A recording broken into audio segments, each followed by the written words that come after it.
필수 의료라는 것은 사실은 그 사회나 어떤 국가에 있어서의 어떤 상황, 조건에 따라서 매우 다르게 정의를 할 수 있을 것 같습니다. 모든 의료 서비스를 필수 의료라고 또 얘기할 수도 있고, 어떤 분야에 한정돼서 필수 의료라고 얘기를 할 수 있겠죠. 받는 어떤 국민들이, 그 사회 구성원이 누구나 접근 가능한 서비스라고 해야 될 텐데, 건강보험에서 제공해주는, 급여를 해주는 서비스를 필수로 한다면 거기에 들어가는 재원은 건강보험에서 해주지만 실제 서비스 공급, 뭐 의원이라든지 병원 시설이라든지 이런 접근성에 차이가 있지 않습니까? 그리고 그 부분에 대해서 국가가 공적인 어떤 투자를 하지는 못하고 있기 때문에 모든 건강의료 서비스, 건강보험에서 제공하는 서비스를 필수의료 서비스라고 얘기하기는 사실 한국에서는 좀 어렵다고 볼 수 있죠.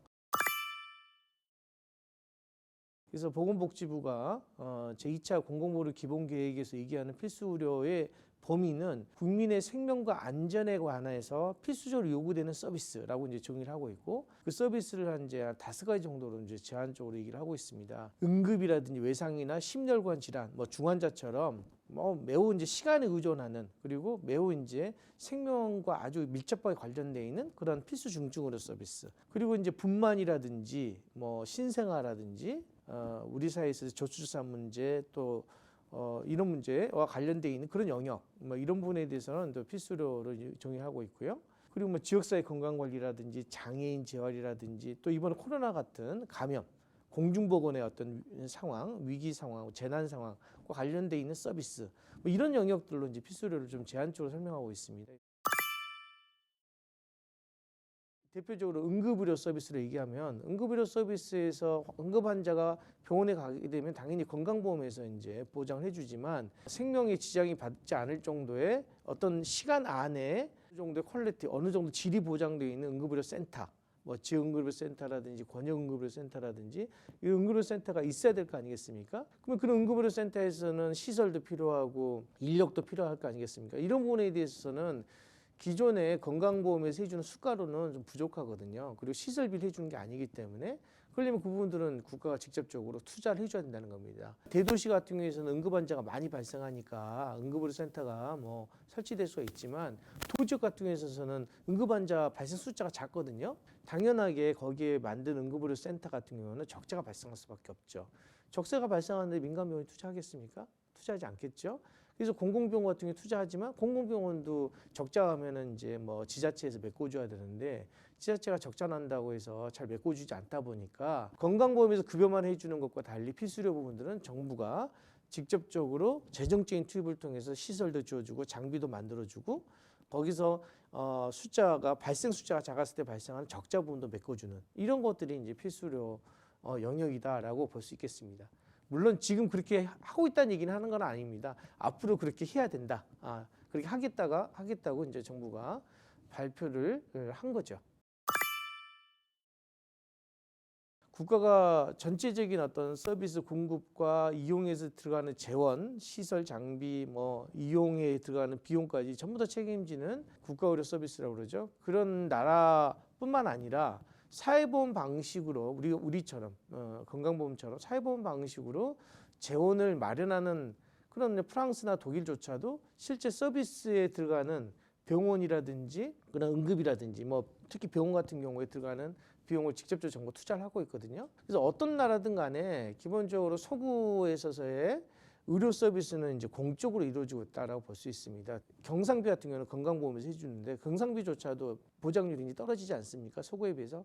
이걸 메꾸다 보니까 병원에서는 뭐 과잉 진료라든지 비급여 진료라든지 이런 것들을 많이 하게 되고 본인 부담이 상당히 높죠. 반면에 응급이라든지 외상이나 심혈관 질환 같은 경우에는 이런 부분들은 투자 비용이 많이 발생하는데 건강보험에 주는 수가가 부족하다거나 발생 숫자가 작다 보니까 들어가는 비용을 충당하지 못한단 말이죠. 그러니까 민간병원도 그 부분에 투자를 잘 안 하겠죠. 인력도 투자하지 않고, 응급이나 외상이나 뭐 이런 부분에서는 서구에 비해서는 상대적으로 뭐 질적 수준들이 높다고 보기는 어렵죠. 다른 어떤 암이라든지 수가 보존이 잘 되는, 그리고 비급여 부분에서 굉장히 높은 수준을 유지하는 반면에 그러지 못한 부분에서는 또 상대적인 차이가 발생하는, 그래서 불균등이 상당히 심한 것들이 한국의 보건의료의 특성이다라고 볼 수 있습니다. 도시 지역은 그래도 괜찮아요. 상대적으로 도시 지역은 응급 환자도 꽤 많이 발생하니까 뭐 심혈관 질환 환자도 그래서 도시 지역 같은 경우에는 그래도 시설 자원이 많이 집중돼 있는 반면에 근데 도지역은 인구수도 작고 발생 숫자가 작다고 그랬지 않습니까? 물론 발생하면 크게 발생하죠. 그렇지만 발생 숫자가 작다 보니까 보상이 잘 되지 않는단 말이죠. 그런 부분에서 민간병원에 투자하지 않고 공공병원도 정부가 선제적으로 그러면 그런 지역에 투자를 많이 해주면 좋을 텐데 그런 지역에 투자를 한다는 거는 적자가 많이 발생한다는 거고 적자가 많이 발생을 감안해서 공공병원을 좋게 지어줘야 할 텐데 적자가 안 날 수준만큼만 이제 정부가 지원해 준단 말이죠. 도지역 같은 경우에는 민간병원 없는 데다가 공공병원은 규모도 작고 인력도 작다 보니까 응급 상황의 대응력이 떨어지는 거예요. 그래서 도지역 같은 경우에는 응급이나 외상, 심혈관 질환의 사망률이 높죠. 그래서 우리나라와 외국의 차이는 평균적인 수준의 차이라 보기보다는 이런 형평성의 차이, 이 격차의 차이, 격차가 굉장히 크다는 것들이 이제 한국의 특성이라고 볼 수 있습니다. 권리적 측면, 국민의 기본적 권리, 생명권 또는 사회권에 해당되는 건강권에 해당되는 것은 국가가 기본적으로 보장하겠다라는 것을 선언했다는 점에서 굉장히 중요하고요. 자, 이와 맞물려서 인력은 상당히 장기간에 해당되는 영역이기 때문에 인력의 양성과 관리에 대해서 적극적인 역할이 필요하다고 봅니다.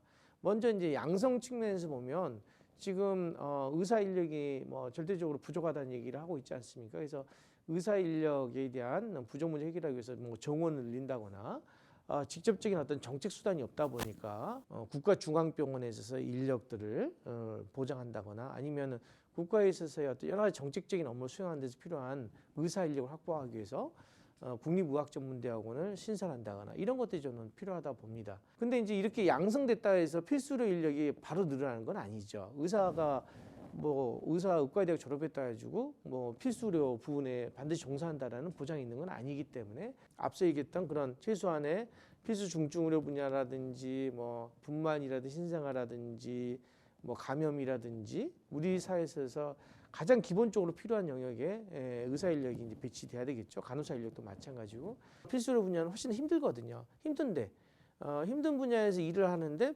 수입도 적다. 그러면 누가 가려고 하겠습니까? 그렇다면 당연하게 고용 조건이라든지 뭐 소득이라든지 임금 조건에 대해서 좀 더 적극적인 역할을 해줘야 되겠죠. 이 부분들은 뭐 수가 가산도 있을 수 있겠지만 여러 가지 공공 정책 수가라든지 아니면 정부가 직접적 예산 투입 이걸 통해서 그런 방향으로 일하는 사람들에게 자긍심도 심어주고 좋은 조건, 소득도 좀 올려주는 그런 정책이 같이 갈 필요가 있다라는 생각이 듭니다. 그리고 이제 순환 비치 같은 것도 필요하겠죠. 예를 들어서 그냥 그 지역만 있는 것이 아니라 공공임상교수제처럼 국립대학병원에서 교수로 채용하면 순환을 하게 해준다거나 아니면 국립중앙의료원도 마찬가지입니다. 국립중앙의료원에서 훨씬 더 많은 의사, 간호사 인력을 뽑아서 예를 들면 지방의료원과 아주 취약 지역에 몇 개 지역 같은 경우에는 순환 배치를 한다거나 여러 가지 정책 옵션들을 같이 고민할 필요가 있다는 겁니다. 그래서 양성, 국립의학전문대학원, 뭐 의사 정원의 확보, 간호사 정원의 확보도 포함해서 이런 양성과 수련 그리고 배치 이런 관리 정책들이 패키지로 이룰 수 있는 전면적인 어떤 정책적인 전환들을 수행해야만이 현재 한국 사회에서 갖고 있는 이런 인력 부족 문제들을 해결할 수 있는 단초가 마련되지 않을까라는 생각이 듭니다.